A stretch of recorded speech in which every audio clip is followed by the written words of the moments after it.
താനൂരിൽ വൻ സ്പിരിറ്റ് വേട്ട.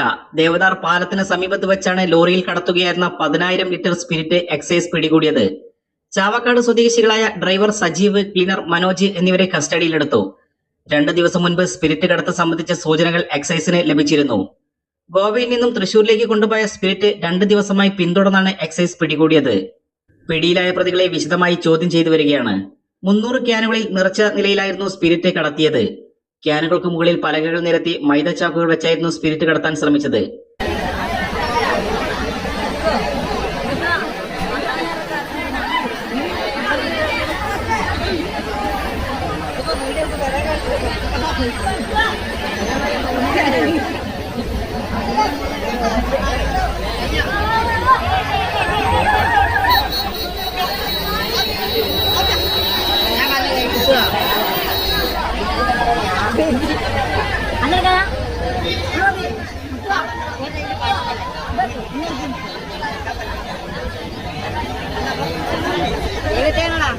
Udah.